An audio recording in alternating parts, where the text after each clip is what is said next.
Hi, I'm Jayda Van with Freedom Road Socialist Organization, as well as the Chicago Alliance Against Racist and Political Repression.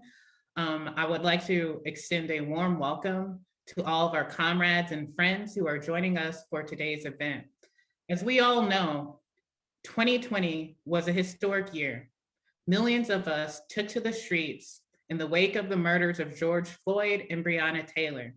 United and in solidarity, we put forth the demands of community control of the police, defunding the police, and an end to the racist system of policing.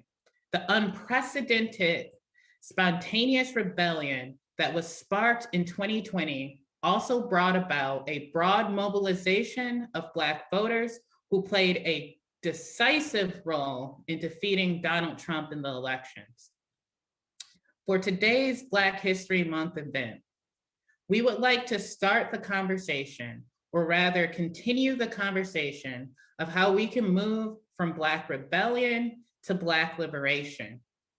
We are joined today by leaders in the movement who will discuss what this rebellion means and how we can advance the struggle from rebellion to liberation. Please share this event with your friends on Facebook, and thank you for being here with us. I'm very happy to introduce our first speaker, Aislinn Pulley from Black Lives Matter Chicago, who we are excited to have here as a guest. Inspired by the Black Panther Party 10-point program, Aislinn will present a new program from BLM Chicago for organizing to demand relief from COVID-19 and the economic crisis, for jobs, housing, community control of the police, and defunding the police. Aislinn. Thank you. Thank you for inviting me and having me be a part of this great program. I'm going to share a little bit about the report that BLM Chicago will be putting out soon, which goes over some of what Jayda just explained. And really the central premise of it is to take a qualitative look at the conditions that Black people are facing in this city in Chicago, and what are the concrete things that we can demand right now to begin to mitigate some of the violence, death, and terror that the conditions have resulted. As Jayda mentioned in the intro, over the summer of 2020, we experienced what is largely being commented on as one of the largest, if not the largest, uprising in the history of the globe. An estimated 26 million people in this country participated in protests across states and cities, large and small. A total estimate of about 550 places throughout this country participated in the uprising, including rural areas and places seemingly as far removed from what we consider the normal state of US policing as like Amish countries. In Chicago, protests of over 20,000 people occurred on May 30th. And this continued en masse throughout the entirety of the summer. On May 30th, Lori Lightfoot, our mayor, blocked access to downtown by raising the bridges, shutting off access to public transit, creating roadblocks, which essentially trapped people downtown. That night alone, over 1,000 people were arrested. Over the course of the uprising, over 3,000 people were arrested and over 90% held incommunicado.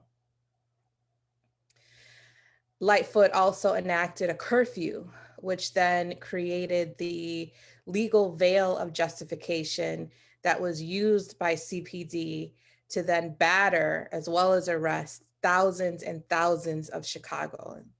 And this is during the pandemic. They overwhelmingly were not wearing PPE. And of course, it is impossible to physically distance when detained. However, despite this enormous historic wave of protest throughout this country and throughout this city, even though it activated millions and millions of people to the streets, many of whom for the very first time, what we received in terms of a response systemically were generally platitudes and symbolism. We haven't received any systemic changes. We've had murals of Black Lives Matter painted on streets across the city.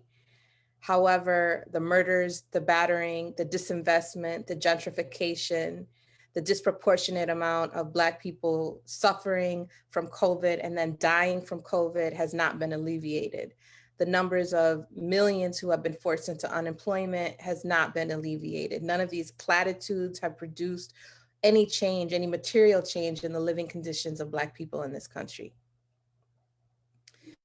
Black people continue to be in Chicago the leading population who are incarcerated, the leading population who are at the recipient hands of violence by police, the leading population experiencing unemployment, the leading population experiencing evictions and healthcare disparity, and the leading population experiencing death by COVID.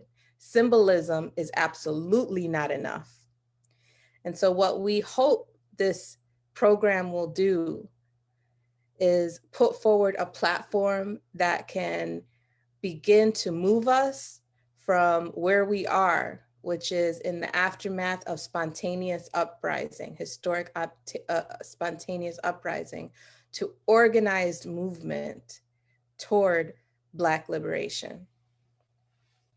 We have divided our platform into sections of our demands, which include defund CPD, CPAC now, healthcare for all, moratorium on evictions, housing for all, free all incarcerated and detained people, a massive jobs program, and ending wars and deportations. Nationally, Black children are 6 times more likely to be shot to death by police than whites. Latinx children are 3 times more likely to be shot to death than their white counterparts. In Chicago, Black and Latinx residents are up to 10 times more likely to be targeted for quote unquote excessive and deadly force. This is according to the federal government. This was in the Department of Justice's and the Police Accountability Task Force's reports, 2 reports that were put forward by both the municipal government of Chicago and the US federal government. So these are undisputed facts, at least according to the system. Between 2008 and 2015, there were 404 police shootings in the city. 74% of those were Black. 14% were Latinx, less than 8% were white. Between 2010 and 2014, Chicago experienced the highest number of police killings in the country and led the country in the killings of Black people by police. Chicago has over 100,000 more police officers per 100,000 people than any other city in the country, which means in effect, Chicago has the most police per capita than any other big city in this country. Chicago also spends overwhelmingly more on its police department than the other major big cities, New York, for example, LA, and Houston. This then is replicated in the divestment of services to our people.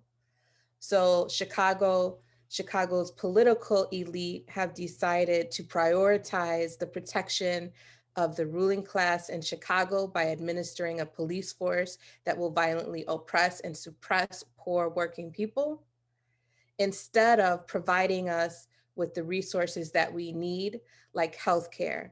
So in addition to being in a global pandemic, Chicago, and particularly on the South and West sides, also experienced healthcare apartheid and pharmaceutical apartheid, as well as nutritional apartheid. So the segregation lines that exist in the city, which is known as one of the most segregated cities in the country, exists on every strata of livelihood, meaning that there are not enough hospitals, there are not enough clinics, there are not enough doctors, there are not enough grocery stores for people in this city, and specifically for Black people and poor people in this city. These are intentionally created conditions that are a result of the political priorities of the political elite in this class, in this city. What we are demanding is a reconstruction of this entire political framework that the city has been governing under, which is continuing to take from us, the people, and giving to the wealthy. What we are calling for is a reversal of this political paradigm and the creation of conditions in the city that will more equitably allow Black people to live and thrive. In addition to all of the conditions that I mentioned, unemployment is increasing. In 2019, in December of 2019, Black unemployment in Chicago was less than 5%. By December 2020, Black unemployment has almost hit 15%. That's almost a triple increase in unemployment for Black people.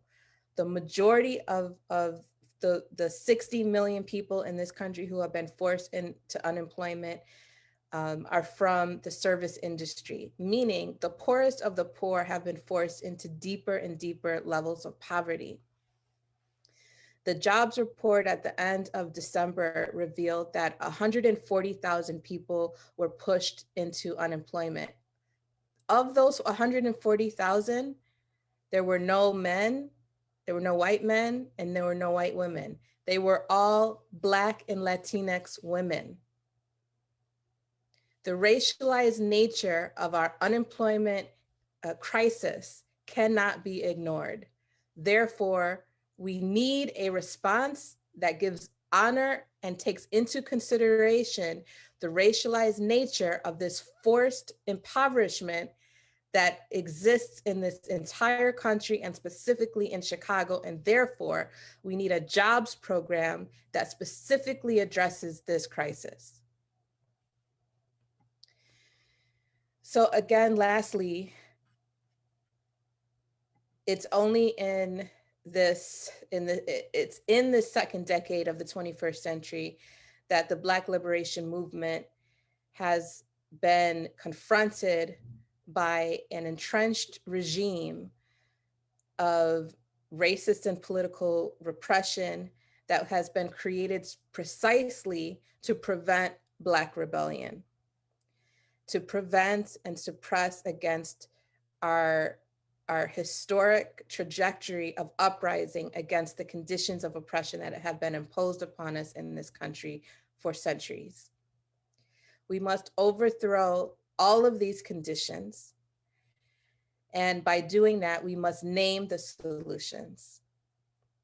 This is a first critical step in creating the organizing space for ourselves to be able to build the necessary revolutionary movement that we need to obtain the political objective of Black liberation. Doing this will move us from relying on the spontaneity of uprising into organized rebellion. Thank you. Thank you so much, Aislinn. Yeah, absolutely. I agree. Symbolism is not enough.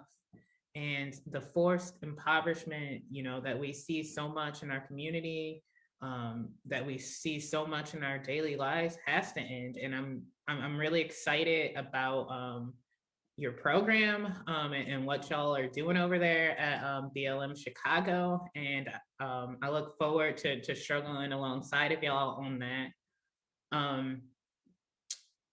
Thank you once again, for being here with us today. To frame a historical perspective, we would like to introduce Kobi Guillory, from the Chicago Alliance Against Racist and Political Repression, member of Black Lives Matter Chicago, and Freedom Road Socialist Organization. From rebellions in the holds of slave ships to the Haitian Revolution up until today, Kobi will speak about the unbroken chain of resistance of Black people. Kobi? Thank you so much, Jayda, and thank you everyone who's watching this. Um, every Black History Month, as there's more like national talk about Black history, it's our responsibility as revolutionaries and as people fighting for Black liberation to clarify certain things, to set the record straight on certain things.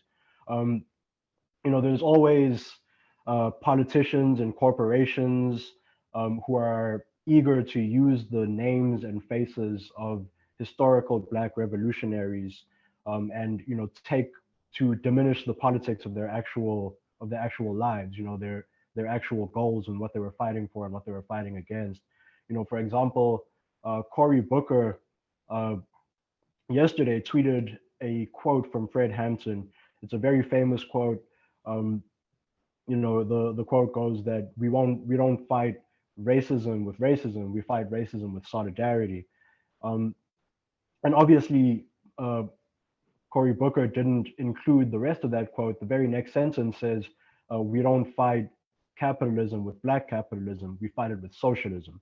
So obviously someone like Cory Booker is not gonna propagate the revolutionary content that Fred Hampton was trying to talk about, and that of course the United States government eventually killed him for. And there's so many examples of this because systematically, people are educated to have this watered down view of Black history, and if they know anything about Black resistance, it's just sort of in the abstract, and just a list of names and faces, but nothing about their actual revolutionary struggle. One of these things is that this myth that Black people were completely okay with being enslaved until Abraham Lincoln came along and said that slavery was bad, and now the Civil War happened and now we're free. Obviously, Black people had a lot more to do with their own liberation, with their own emancipation, and it's still on us to fight for freedom today. So there are certain things that are not in that are not in the historical records that are taught in schools, or that are portrayed in mainstream media. Things like, in the hulls of slave ships, people were rebelling. Africans were rebelling against these people who had just captured them. So in the middle of the Atlantic Ocean, these people are fighting against people with swords and guns and cannons, and these people are unarmed, they're chained up, and they're fighting back, right? And in some cases, they even managed to actually take control over the ships and steer them back to Africa. And when they arrived in America and in the Caribbean, they immediately began escaping. And once they escaped, they started fighting against being recaptured. And their natural allies in this fight were indigenous people who didn't want their land stolen by settlers.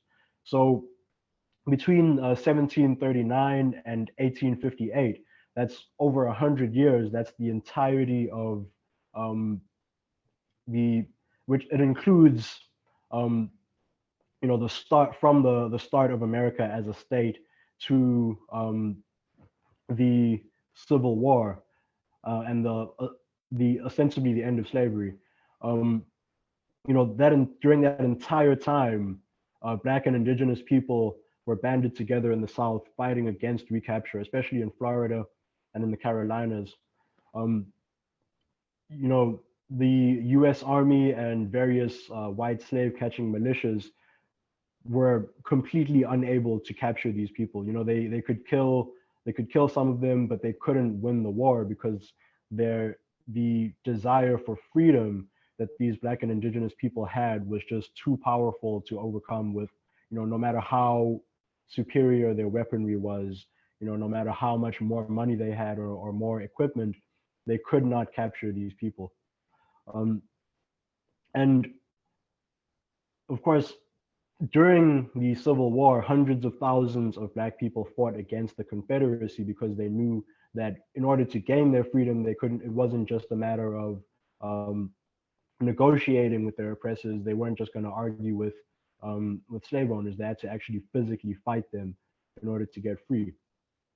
So these people who have now in the 1800s, in the late 1800s, these people who historically have been given credit for ending slavery, were they made deals with plantation owners. They gave reparations to people who had formerly owned slaves while giving absolutely nothing of what they had promised to the actual people who had been enslaved. And they withdrew federal troops from the South, who had been aiding in Reconstruction until that point, and they allowed the KKK and plantation owners to have complete control, complete domination over the South, and that led to segregation and Jim Crow. And again, history written by our oppressors portrays that as just a kind of empty period until Dr. Martin Luther King Jr. came along and said, you know what, this segregation thing is really bad and we should stop doing it. And all these white people listened. When in reality, the police, who recently police agencies, including like the CIA, the Department of Defense, who have historically been incredibly racist institutions, on Dr. King's birthday, they were posting quotes taken out of context. They were posting his name on various social media sites. And these are the same people who have been beating protesters the same way that Dr. King was beaten back in the 50s and 60s. And this movement, of course, it wasn't just about Dr. King as an individual. It was about the movement of Black people in the South and all over the U.S. They were, there were sharecroppers who were still working on these plantations where their parents had been enslaved, who were fighting sometimes physically, with armed struggles, fighting to keep their land and to keep their livelihoods and to keep their freedom, and to gain more freedom because they were still oppressed under segregation and Jim Crow. But something I actually skipped over is the Haitian Revolution, of course, which is something that a lot of even revolutionaries don't talk enough about the Haitian Revolution. And something that's interesting about it is that as it was happening, while Black people were physically taking the land of Haiti and removing slave owners from that land, even abolitionists in France didn't believe that it was possible for slaves to lead themselves to freedom. So, of course, after that, it was plantation owners and various colonial governments, various slave owners and white supremacists. They didn't want people who were still enslaved in other Caribbean countries and in the US to know that people had been rebelling and that people had actually gotten free in Haiti. Because if people knew what was happening in Haiti, they would say, well, why can't we do that here? And a lot of the time that was ineffective because people travel, people who had rebelled in the South and were captured and sold to different plantations, they arrived there and they immediately started organizing and teaching other people how to rebel as well. So that's kind of the basis for the distortion of Black history that we see today, is that these slave owners, hundreds of years ago, could not allow themselves, they could not allow the people that they had enslaved to believe that slaves could do anything but work. You know, they had to hide the history in order to maintain their status as oppressors. And obviously that same system that was put in place by these slave owners, you know, it still exists today. So jumping back to the 50s and 60s, um, there was the Black Power movement, um, you know, along with the civil rights movement that directly challenged these white supremacist power structures.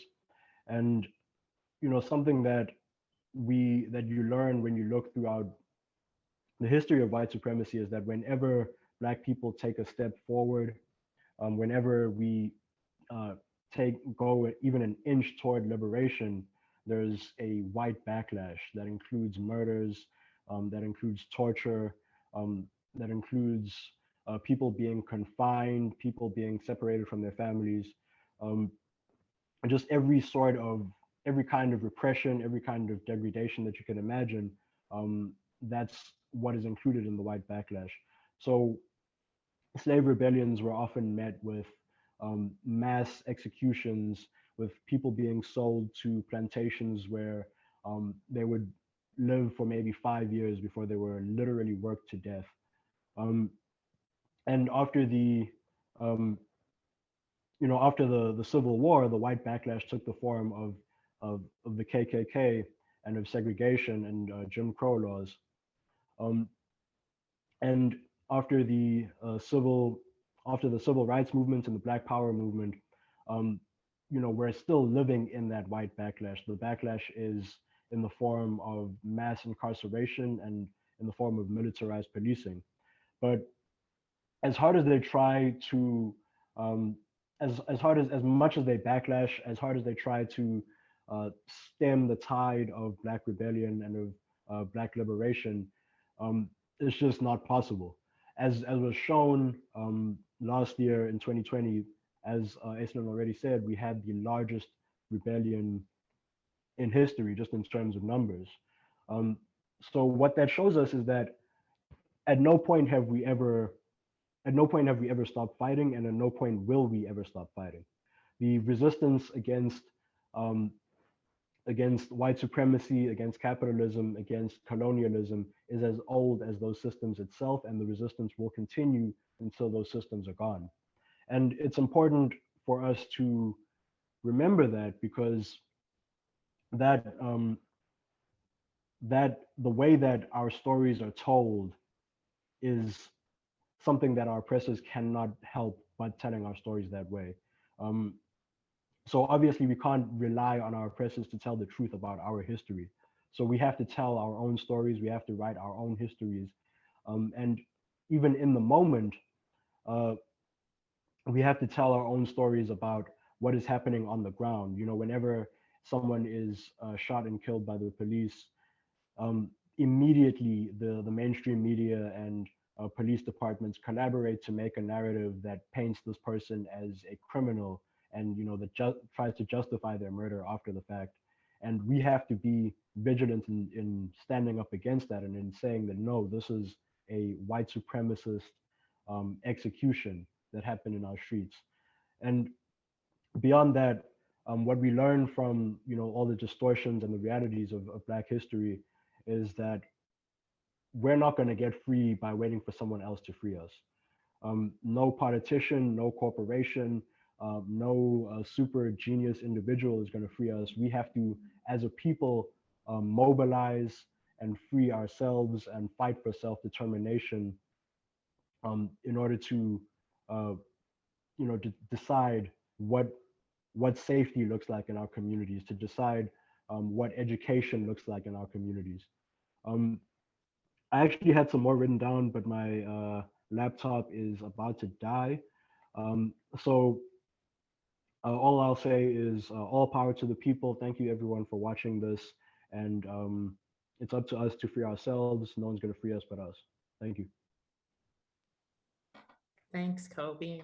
Yeah, so much of our history, especially our radical history, gets whitewashed, so it's so important, for the stories that we do have, to learn them and understand that, like, as we struggle against capitalism, that so many people have been there before us, and to learn from that history of what went wrong, what went right. And what Kobi was just saying, reminded me of Black Bolshevik, which is Harry Haywood's biography. That's on my reading list of finishing up that book, but certainly so far a lot there. So in order to advance from rebellion to liberation, we must not forget the international character of the rebellion that was sparked in 2020. With that, I am very happy to introduce our third speaker, Jazmine Salas of the Chicago Alliance Against Racist and Political Repression, and also Freedom Road Socialist Organization, who will talk about the rebellion that broke out in May and how it expressed itself in Puerto Rico, the Dominican Republic, and Cuba. Jazmine? Hello, everybody. Que lo que, mi gente? My name is Jazmine Salas, as Jayda said. I am here with the Alliance and Freedom Road. So I am going to take you all, talk about it internationally, take you all on a little trip. But before we do that, I feel like we would be remiss if we did not take this time to talk about what's happening in Chicago. And I'm talking about the Chicago Teachers Union. And I'm talking about the fact that currently, we have teachers who are fighting to protect the lives of their Black and brown students, right? Because CPS, let's be very clear, is majority Black and brown students. So they're on the front lines fighting for their lives, fighting for the lives of their students and their communities to make sure that remote learning continues or reopening is done safely, to make sure that students aren't at risk, teachers aren't at risk. I know we all know what's happening in other states due to COVID. We're hearing reports of teachers who are dying, students who are getting ill, and that's already been happening here in Chicago with the schools that are already open. So we need to be sure that, especially our brothers and sisters in the teachers union are safe, and that our communities are safe and the students are safe. So we stand in unconditional solidarity with CTU. Shout out to CTU, and thank you so much for your commitment to liberation, not just Black liberation, but also to the liberation of all oppressed people. With that being said, I am going to talk about the uprising and also just some historical pieces about policing in Puerto Rico, in the Dominican Republic, as well as in Cuba. So first, we are going to talk about Puerto Rico. So the uprising in Puerto Rico, there were a lot of protests that occurred demanding justice for George Floyd. And I'm going to talk about one in particular that was very significant. And that was the protest that occurred in June 1st in Loíza. Loíza is a town in Puerto Rico that is known as the center of Afro-Boricua culture and history. And actually, Loíza, that protest that occurred on June 1st, was actually one of the first cities in Latin America to actually have a protest in solidarity with George Floyd. And when you look at the history of Loíza, when you look at the way that Black folks live, the conditions that they're experiencing, it makes total sense, right? So just to give you a little bit more context, Loíza was actually founded by cimarrones, or runaway slaves in the 18th century. And like I said, it has the largest Afro-Boricua population in Puerto Rico, and it proudly expresses its African heritage. But unsurprisingly, residents have also historically endured poverty, racism, and police violence. And the death of George Floyd was extremely painful because it served as a reminder of this oppression. The Villa Cañone neighborhood in particular has experienced brutal police abuse spanning back decades. Um, and there are a few cases I'm just going to talk about. There's the case of Edgar Pizarro Rivera, who was a 27-year-old Black man with a disability who was beaten and pepper sprayed by police as he rode his bicycle. And then there's also the case of Jose Ayala Rivera, a 22-year-old Black man who was shot in the head by police as he returned home from a party. And Afro Boricuas, we see the parallels between George Floyd and especially Afro Latinx people in Puerto Rico, see the parallels between their own experiences with the Puerto Rican police. But in addition to Afro Boricuas, Dominicans who live in Puerto Rico are also living under police occupation. Dominicans have started migrating to Puerto Rico, some as a way to get entry to the US and others just to relocate to Puerto Rico. And a lot of the neighborhoods where Dominicans live are heavily policed. And also for context, 30% of the Dominican population is estimated to be undocumented. So that's also an issue as well. But just to give you that context, I do want to talk about the June 1st vigil because it was very, very beautiful. It was organized by Colectivo Ile, which is an anti-racism group in Puerto Rico, and Revista Etnica, the first Afro-Boricua magazine. The protest featured Bomba, and Bomba was actually something that came up consistently in Puerto Rico as well as in the diaspora when folks were organizing protests in solidarity with George Floyd. That was a common theme. And Bomba, for those who don't know, is a traditional African dance that is actually the first original Puerto Rican dance that ever originated directly from Puerto Rico. And it was created by slaves to communicate with each other and to also aid in slave uprisings as well. So it has a very rich and very Black with a period history. Additionally, this June 1st vigil also had a community altar. And some of the things on the altar, there were apples dripping in honey with brown sugar, brown cigar. I guess I'm a little hungry. We had apples dripping in honey and a brown cigar placed as offerings. And also a handwritten Yoruba invocation to the ancestors. And George Floyd's photo was on this altar, and also photos of other police murder victims, including Aldofina Villanueva Osorio. Aldofina was a 34-year-old Black Loincena, or a woman from Louisa, who was killed by the Puerto Rican police in 1980. Her death is one of the most infamous cases because Aldofina was displaced from her home, and many of the residents who live in Louisa see the parallels between what she experienced as well as what they are currently experiencing. But I'll just quickly give you a backstory as to the case and what happened. Aldofina was displaced from her home because a wealthy landowner claimed ownership of her property and sold it to the Archbishop of San Juan to build himself a summer home. And one morning, 16 police officers arrived on the scene, and when Aldofina's husband asked the police commander why he was there, he said, "Los vamos a sacar vivos or muertos," meaning we will remove you, dead or alive. And so police surrounded the home and they began shooting inside, and Aldofina was shot 16 times in front of her children. And the family's home was taken down immediately. But the Archbishop's summer home was never built because when construction began, residents would come every night to dismantle the work that was put in, and then builders eventually gave up. So that lot, even to this day, is empty. And as I mentioned, Loencinas see their struggles in Aldofina and George Floyd. And the June 1st action wasn't just an action in solidarity with George Floyd, it was a calling out for Black liberation. And as Aldofina's sister Martha said, George's plea is Aldofina's plea.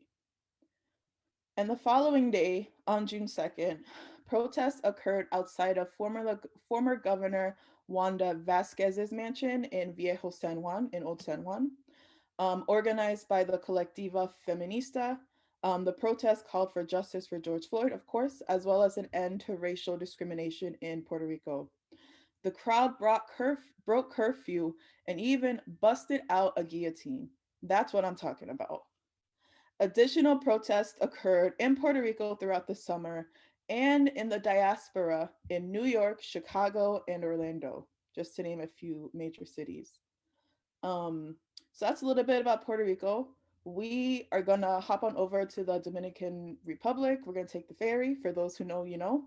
The Dominican Republic has a long history of discrimination towards Haitians and Black folks in the DR.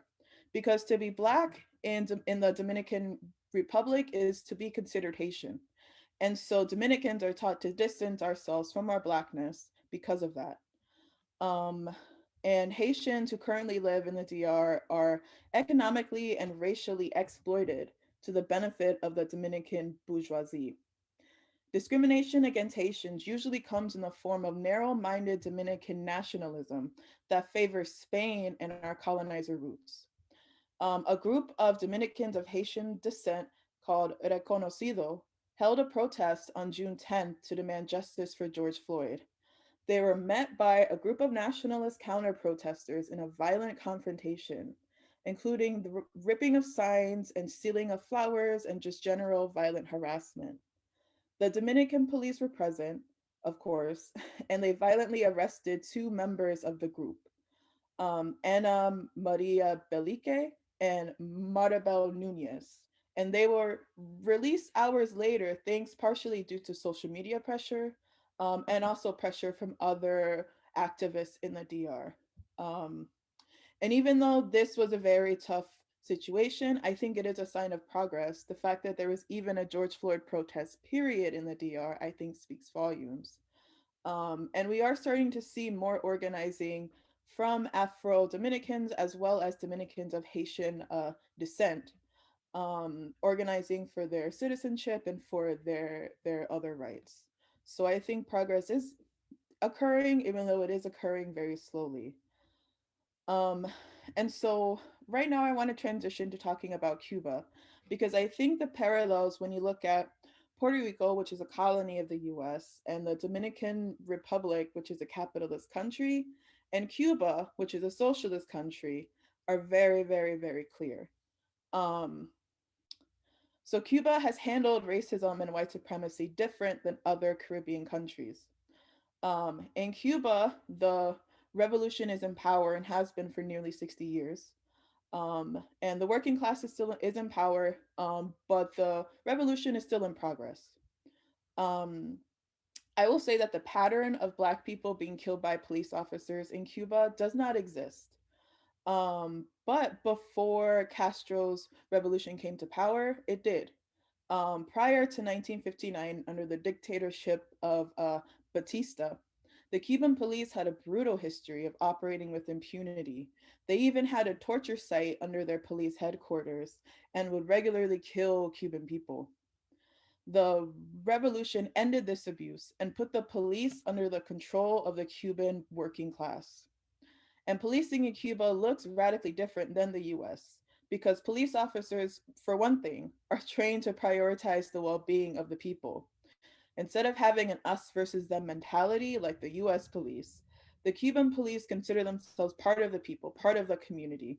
And actually, police officers need to be vetted by the community before they can even serve on the police force. For context, Cuba is organized almost block by blocks through committees to defend the revolution, or CDRs.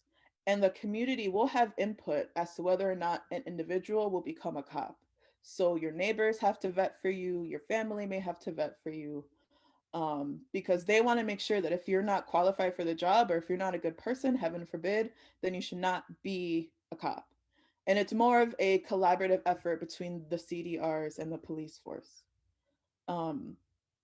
I was fortunate enough to travel to Cuba in 2019, where I learned and I saw that racism in Cuba still exists on a personal and cultural level, but the government has banned racism. So like from the government perspective, racism is outlawed, it's illegal. And because of that, The government has taken steps to fight for Black liberation on a global scale and has done so historically, and of course, in response to this killing, to the death of George Floyd. Um, During the summer, Black Cubans and government leaders condemned the killing, including Cuba testifying against systemic racism in the US at the United Nations. And Black Cubans were also seen on Cuban TV showing solidarity with Black people in the US. And the killing of George Floyd, as well as the protests that occurred over the summer, were regularly broadcasted on Cuban TV. So I'll stop there. I think I'm a little bit over time, but thank you so much. Yeah, you were a little bit over, but you could have kept going.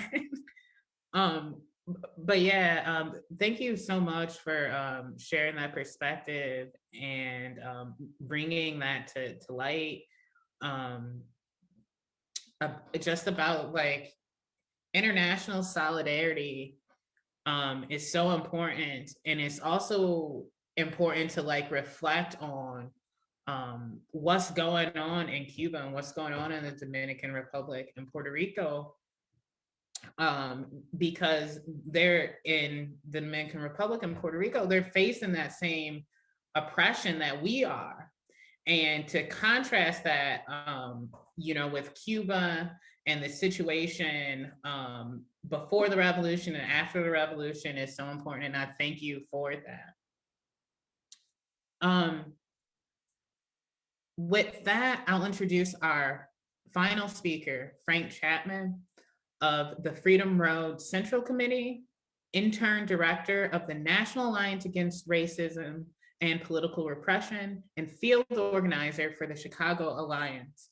Frank Chapman will speak about the history of the Black National Movement and the manifesto that was sounded in May and June calling for rebellion and toward a liberation struggle. Frank?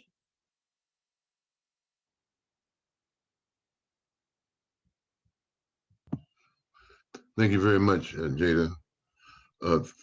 I'm so honored to be on this program and to speak to you all. I want to thank the audience too for participating and all of the tremendous contributions made by the speakers who went before me. I had a tremendous moment of enlightenment here. I want to talk about the unfinished revolution and Black liberation today.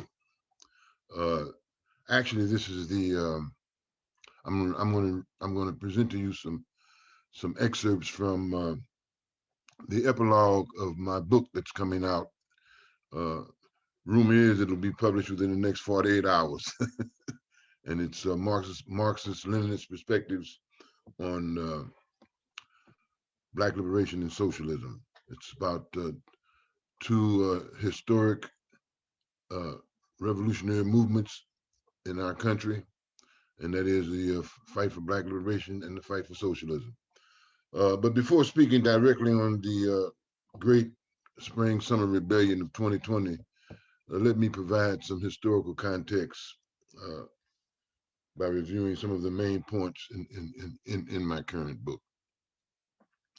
And I'll just get right into it.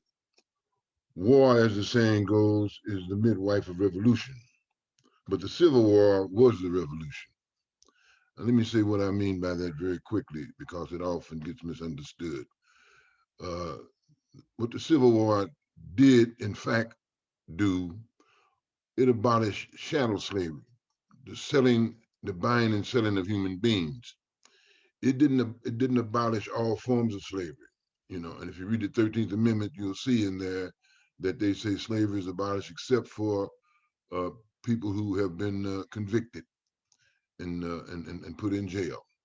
So we still have slavery in the United States in terms of penal slavery, and it's right there in the 13th Amendment. But that being said, the Civil War was a revolution insofar as it did abolish the buying and selling of human beings. The North responded to the treacherous act of war perpetrated by the South with a war to save the Union. and the slaves responded with open rebellion. It was reported that on the Magnolia Plantation in Louisiana, not only did Black people refuse to work, but proceeded to erect gallows in the slave quarters because they believed they must hang their masters to be free. Black people, despite Lincoln, made the Civil War a war against slavery. At the conclusion of his monumental work, Black Reconstruction, Dr. W.B. Du Bois observed, and I quote, "The slave went free, stood a brief moment in the sun, then moved back again towards slavery," unquote. That is, was moved back towards slavery by the terror and violence unleashed by counter-revolution.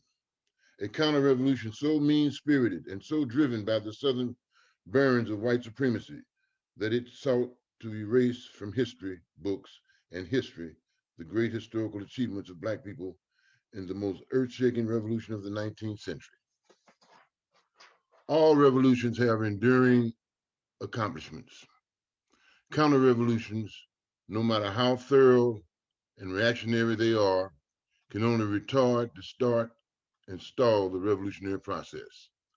They cannot stop the revolutionary process. As Fred Hampton used to say, you can kill the revolution, you can kill the revolutionary, but you can't kill the revolution. So what were the enduring accomplishments of the Civil War that set the stage for radical Reconstruction then and a large part of the strategy for Black liberation now? It was adding the 13th, 14th, and 15th Amendments to the U.S. Constitution, which respectfully abolished chattel slavery, that's the liquidation of property and human beings, provided equal protection of the laws, making citizenship a birthright, and guaranteeing the right to vote. These amendments, plus the federal statutes creating an enforcement mechanism for the rights of citizenship, have been the basic enduring revolutionary accomplishments of the Civil War era. Enduring in this sense only. They're still on paper. You know, I don't mean enduring like they've been enforced. From the short-lived political revolution of Black Reconstruction to the present, the enduring accomplishments of Civil War that ended chattel slavery and opened the radical era of Black Reconstruction have haunted the movement for Black liberation. Every movement that is taking root with the masses of Black people has had to do with Black self-determination and the rights denied us as citizens.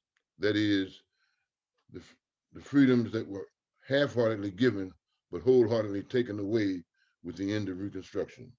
Whether we're in the turn of the century, 1900, the 1920s, 30s, 40s, 50s, 60s, or the present, the cry has been for freedom, justice, and equality, for the full restoration of those citizenship rights and privileges we were granted by Congress. We have been quitted this particular legacy of struggle because in the wake of the counter-revolution that ended Reconstruction and established a reign of terror, a system of dual sovereignty whereby the Southern states under the banner of the Confederate flag were granted the right by executive fiat and judicial decrees to legally set up a regime of racist oppression and political repression of Black people. This system, which came to be known as Jim Crow, was blatantly enforced by lynch mob terror and a police state apparatus designed to control Black segregated communities in the South and throughout the nation. We submit that the mass Black rebellion that started in response to the murder of George Floyd, Breonna Taylor, and others occurred within the historical context outlined here and above and throughout my book, and that it must be examined from the standpoint of this historic tension this historic tension created by the denial of equality and the national oppression of Black people, because this is the driving contradiction of every Black-led rebellion since the birth of this nation. Civil rights, and especially the right to vote, have been historically suppressed to keep Black people oppressed as a nation. The Great Rebellion of the spring summer 2020 was not just a moment of outrage over the murders of George Floyd, Breonna Taylor, and others.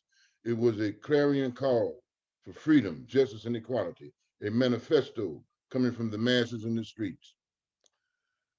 The placards in the street protests carried messages of defiance. One said, "Resist fear. We are many, they are few." Another said, "Our enslaved labor built this nation. We can end it." We are now in a phase of struggle which some, like the Reverend Dr. Barber of North Carolina, would characterize as a struggle for the third Reconstruction. We think it is deeper. We think it is the youth sounding the death knell of the racist police repression that stands like a blockade in the road to Black liberation. It is a call for mass resistance to the police terror that has stalked our communities and denied us the organizing space we need as a nationally oppressed people to wage the struggle for Black liberation, to finish the unfinished revolution. We are in a pandemic where over two people a minute are dying from COVID-19. Disproportionately, most of the people dying are Black due to the wretched conditions of poverty, homelessness, poor health care services, and massive unemployment. The social unrest agitated by these conditions is being addressed with racist repression and police tyranny.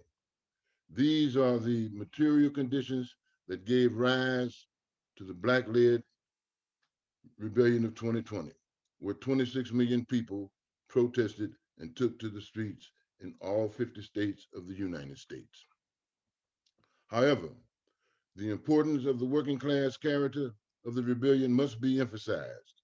In Chicago, Minneapolis, St. Louis, Baltimore, Jacksonville, and Tallahassee, Florida, Detroit, Atlanta, Portland, and many other urban centers of resistance, hundreds of thousands, perhaps even millions of white workers participated in this Black-led rebellion alongside Black workers.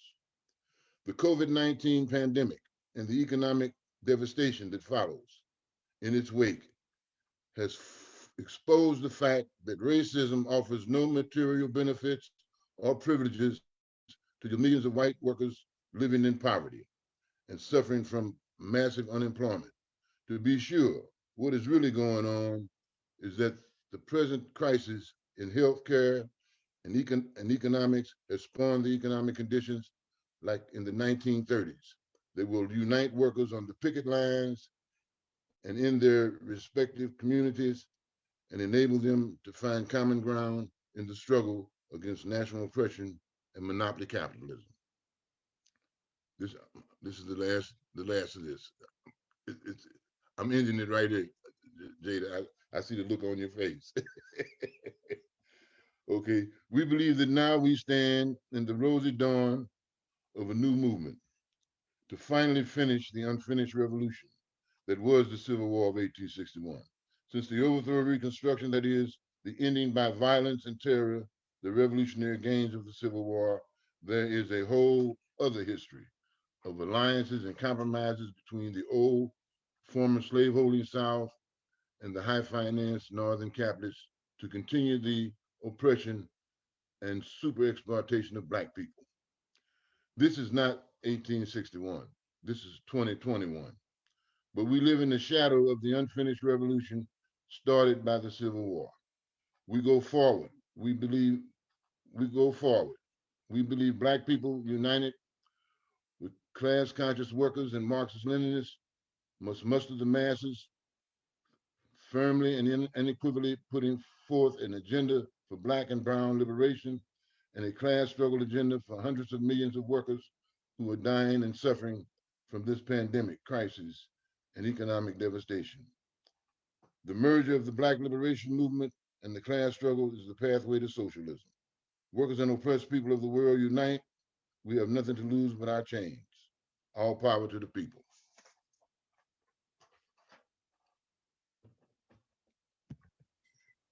Thank you so much, Frank.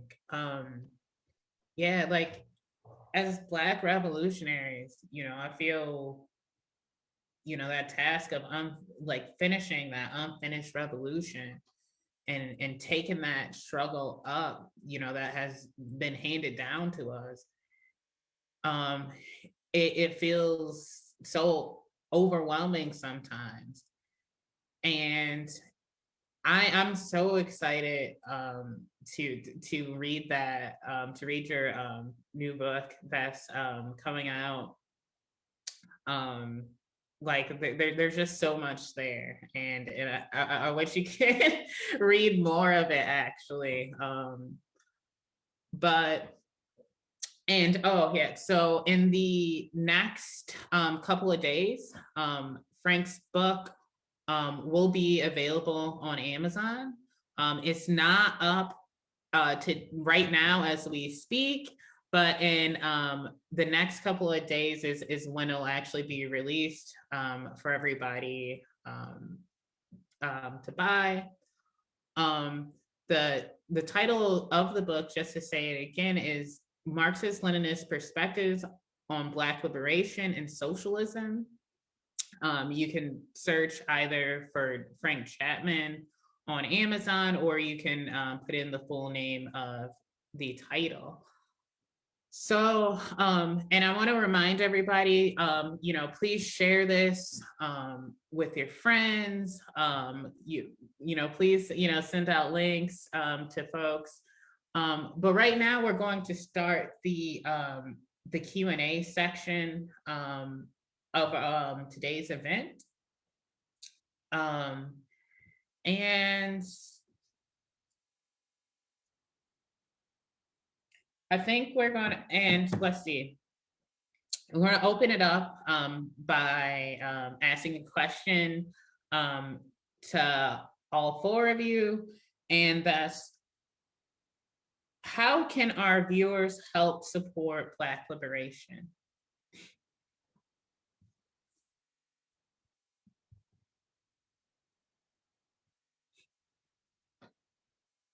Frank, do you want to go first?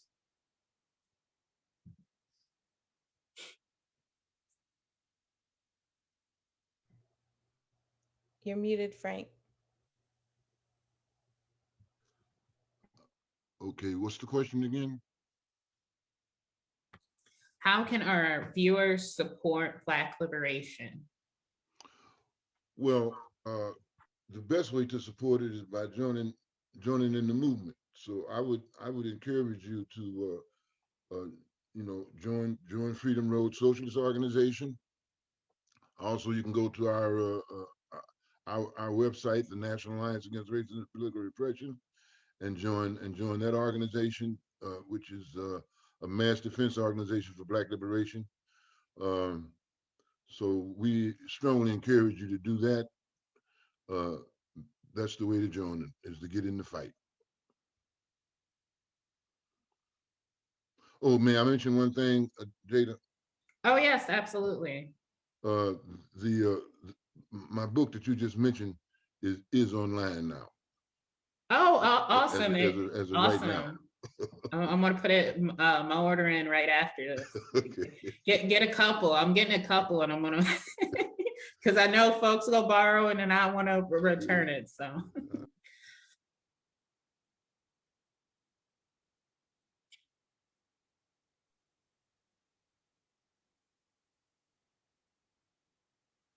Thanks, Andy.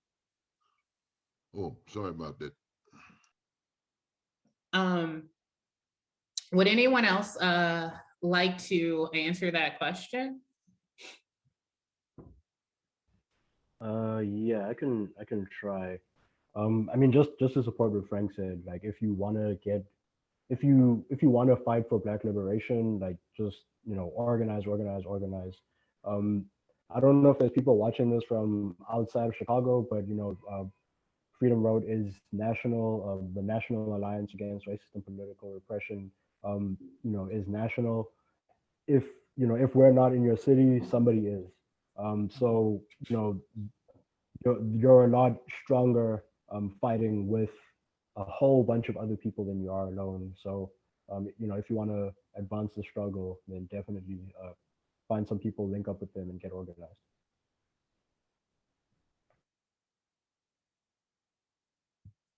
Thanks so much, Kobi. And does anyone else have anything to add to that? Okay, I think we can move on to our next question. Then, so here's an interesting question: is to say, well, what role does the Black bourgeoisie play in Black liberation? How should other classes relate to them? Who would like to answer that one? I could start, and then Oh, go ahead, Aislinn. So the Black bourgeoisie, like the bourgeoisie as a whole, allegiance is to the ruling class, is to capitalism. Their interests are in securing their positionality. There's a concept of transversing that class allegiance intentionally, which is called commonly class suicide, which is to intentionally politically align with the working class. And so that's a political choice that members of the Black bourgeoisie can make.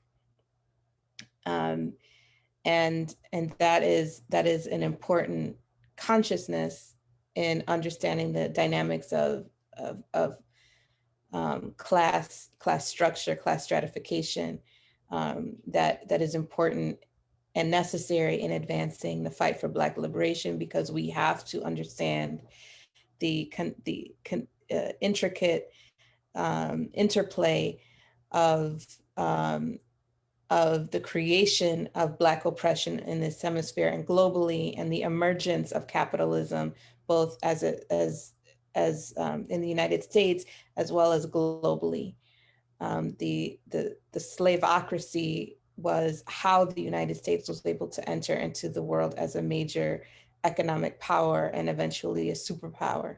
Mm-hmm. And so it is necessary for us as a people to understand why capitalism, and because we are in this country, why US capitalism necessitates Black subjugation.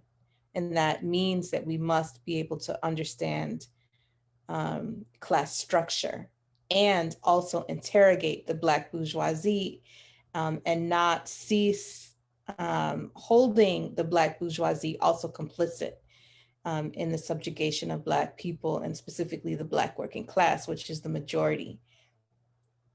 The Black bourgeoisie is a very, very small percentage of the Black population. So that consciousness is important, and members of the Black bourgeoisie can commit to, the symbolic phraseology of class suicide by aligning themselves with the Black working class.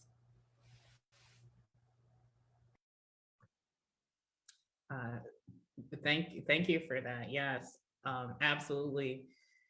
I always say, it's like the tools of our masters won't free us, so unless they make that commitment, to betraying the rest of the bourgeoisie class, and it has to be honest and not, some kind of lie, they got no place in the movement. But would anybody else like to add to that? Somebody from Freedom Road?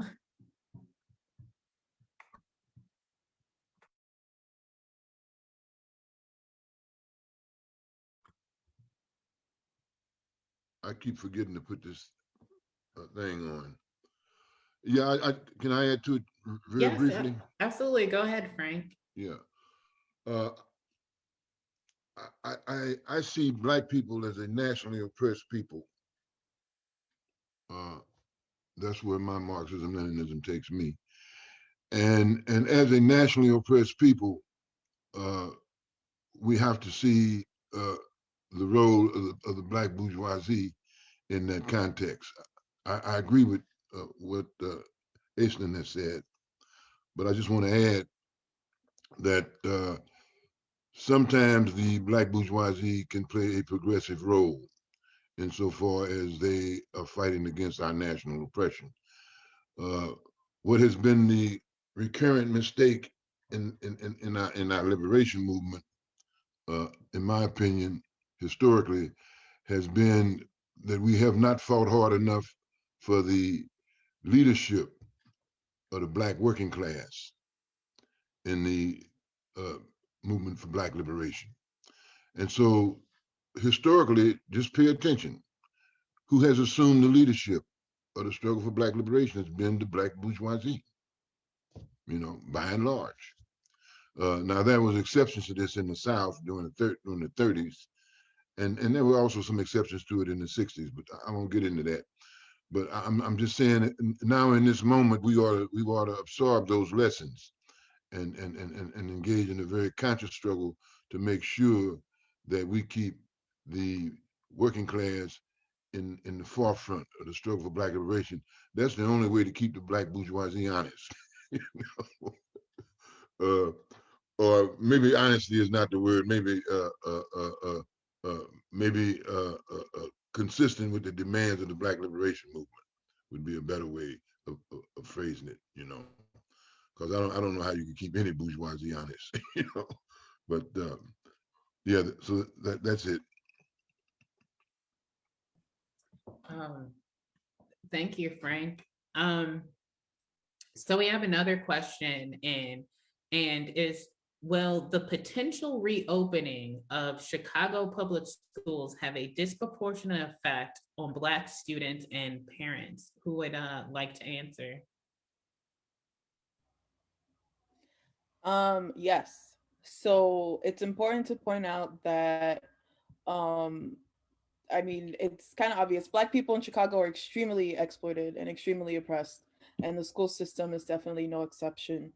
I think schools on the South and the West Side, which are where the majority of Black students live, are often in the worst conditions. And the majority of Black students and Black parents have opted to stay at home and continue their education remotely. So yeah, that's also important to point out the fact that, like, not only are Black folks in Chicago, um, experiencing harsh conditions, they're also the biggest group demanding that their children stay home. Thank you. Does anybody have anything to add to that? I think that covers it so well, but want to give an opportunity. Okay. So I think we can move on then to our next question. What are the most important principles and practices that socialists, particularly Marxist-Leninists, should uphold while working to support the Black liberation movement? Particularly those that get ignored or discarded by the so-called white left. I can start this one off. Sure. So the first thing that came to my mind is upholding self-determination for oppressed nationalities, including the Black folks in this nation, in the U.S. who are oppressed as a nation. I've noticed a lot of white people on the left, and it's a form of white chauvinism, to often have harsh criticisms or use their criticism as a justification for not supporting Black liberation movements. And I think we need to keep in mind that the folks who are on the front lines, engaging in struggle, are the ones who understand their conditions the most, and the ones who, through practice, have developed the scientific understanding necessary to continue their struggle. And while people are allowed to have criticisms, I think it's important to understand the need to be principled, and the need to understand that oppressed people have the right to fight for their liberation by any means necessary.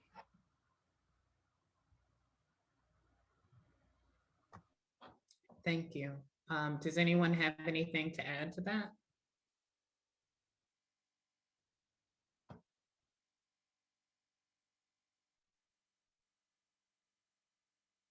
Okay. Yeah, I mean, absolutely. That was well put, Jazmine. So well put. Before we move to our next question, I want to remind folks to please put your questions in the Facebook chat. If you want to address it to someone in particular, just let us know. Otherwise, we'll just have all four of our speakers chime in. So for our next question,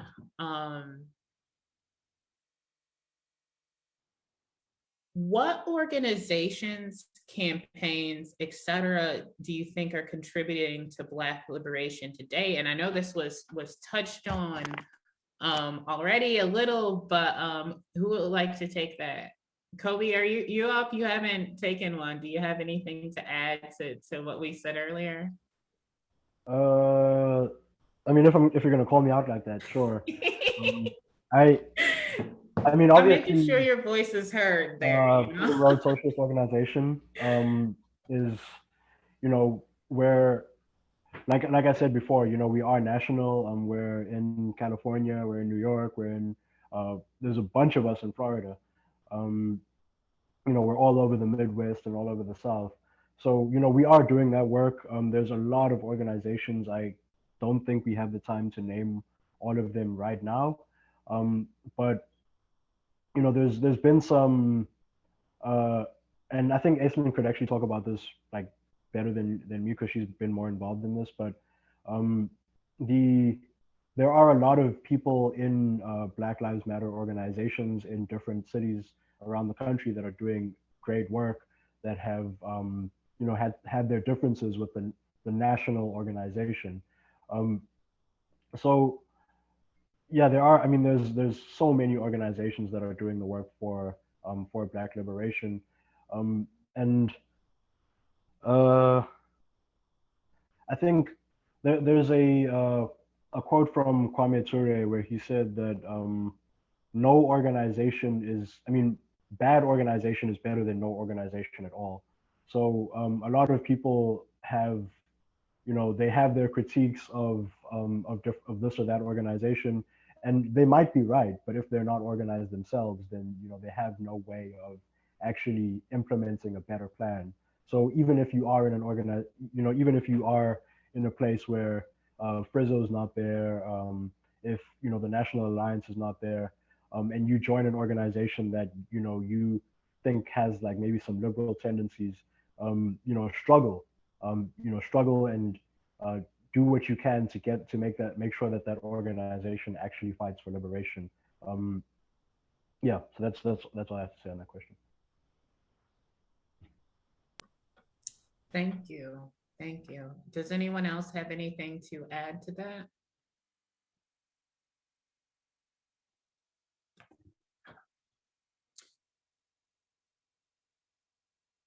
Okay, we're going to move on to our next question that we have, and is, how do you see the Poor People's Campaign and Black liberation collaborating together in the future? Is that okay? That is Black liberation collaborating together in the future. Does anyone would anyone like to take that?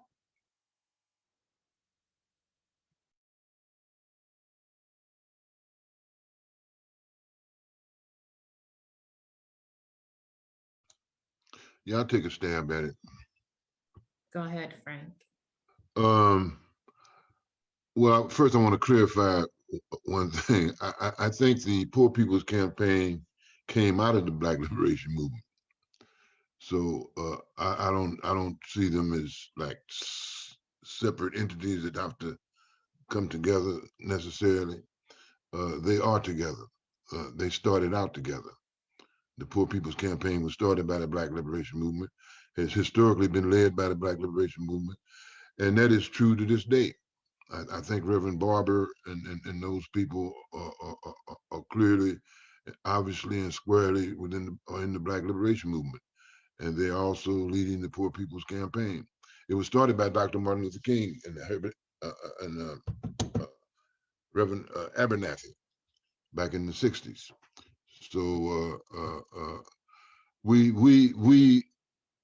in the National Alliance have historically worked with them as opportunity presents itself, you know, and so we've always encouraged the Black organizations that we work with to support the Poor People's Campaign.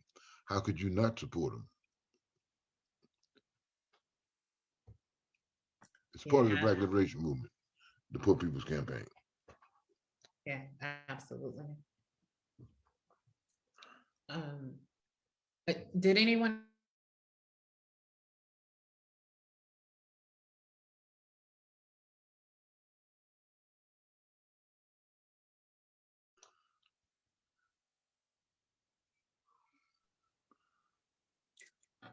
Okay. Seemed like you So were frozen in time. oh, go ahead. What was that, Frank? On my screen, you froze. You froze for a split second. Oh, But it's okay now. okay, thank you. So I think we can move on to our next question. And this is, does moving from more spontaneous struggle to organized mobilization risk sacrificing the energy of the more movement-driven struggles? If so, how can organizations combat that from happening? Thank you all for doing this. This was amazing. Who would like to go first? I'll try, because this is like, I've been having conversations with people about spontaneity for like since the rebellion started, and you know, there's like we first have to like get clear on like what spontaneity is, you know, what spontaneous uprisings are. You know, people are gonna rise up as long as there is oppression. You know, people will spontaneously rise up, but it's once that spontaneous rebellion happens, um, you know, it can go into like an organized, sustained, that momentum can carry into an organized, sustained movement, or it can be co-opted. And you know what happens, a lot of what the problem has been since you know, for now that we've been living through like 100 years of COINTELPRO, like McCarthyism, mass incarceration, like, you know, militarized policing. All the purpose of all of these things is to stop us from organizing, and if they can, to stop us from rebelling.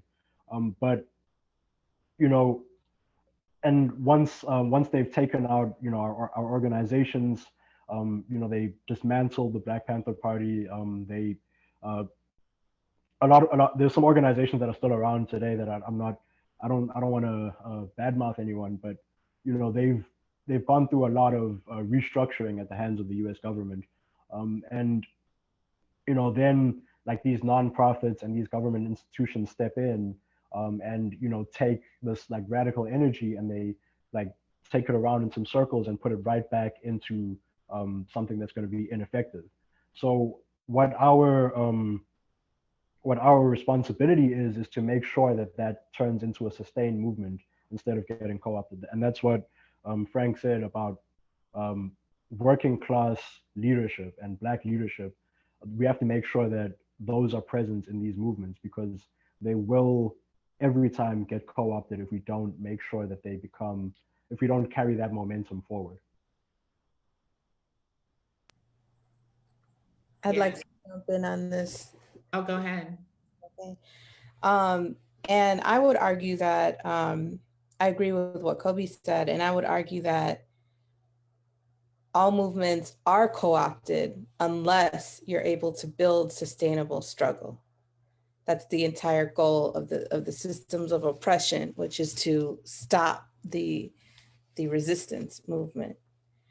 And we can look to, we should study history. We should study the movements of the past. We should study the revolutions of the past, and we should study the struggles that are happening concurrently right now. So we can look to Bolivia, we can look to Venezuela, we can look to what's happening in South Africa, we can look to Cuba, we can look to, you know, these places across the world that have demonstrated how to win, how to overthrow oppressive systems, how to sustain. And we can look to our own histories on how they're co-opted and how they're suppressed. Spontaneity, the reliance on spontaneity and the fetishization of spontaneity lends itself toward never structurally changing anything. Because you have to have an organized people to continue the maintenance of that change.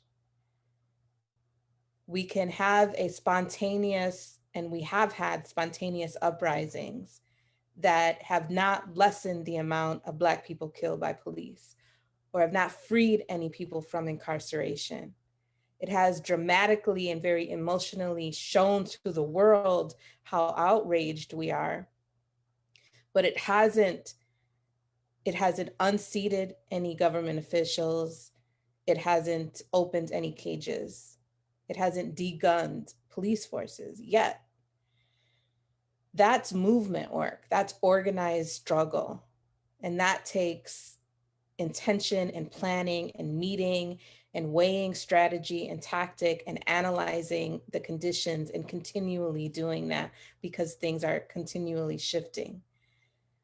A great lesson for us is to look at, you know, Jazmine already talked about the Cuban Revolution and how the committees in defense of the revolution were created was because the United States attempted to overthrow the Cuban Revolution through the Bay of Pigs invasion. And it was at the insistence of the people of Cuba demanding, we need to be able to defend what we have fought for. And that means we have to defend it on a Black by Black manner. So we have to be, even though we have conducted this revolution, we have to continually defend it, both politically and militarily. And that's where I think we get into the arguments of the state and the role of the state in oppression. And we can look to, and I think it's important for us to struggle here and to look through where have we seen victories and where have we seen defeats. And there are multiple examples of revolutions that have happened where people have not defended the revolutions. And those revolutions no longer exist. Those socialist experiments no longer exist because they were militarily defeated. So in order to defend our gains, and that's at every level, we're on the precipice of being able to codify the ending of pretrial detention and money bond in Illinois, which would be the first state in the country to do this. We will have to defend this. This is the FOP, police forces and prosecutors are already attacking this, and the governor hasn't even signed this into legislation. So we have to continue to organize even when we have these small wins, which is a big win, right? I don't mean to demean it.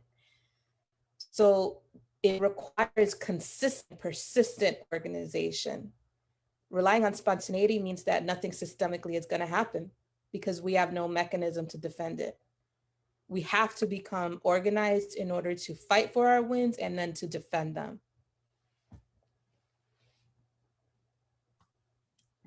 Yeah, I agree 100%. You know, spontaneity will not liberate us. You know, and yes, and so many historical examples that you brought up. I know Lenin spent a great amount of time writing about that,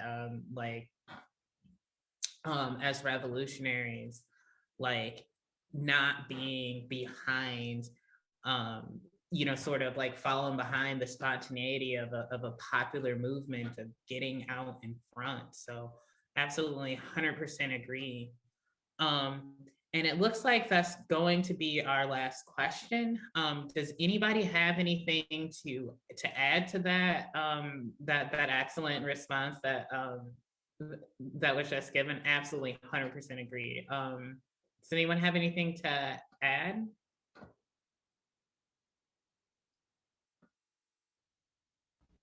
Just one like very small thing. Mhm. A lot of the time, like when people talk about spontaneity, what they mean is property destruction.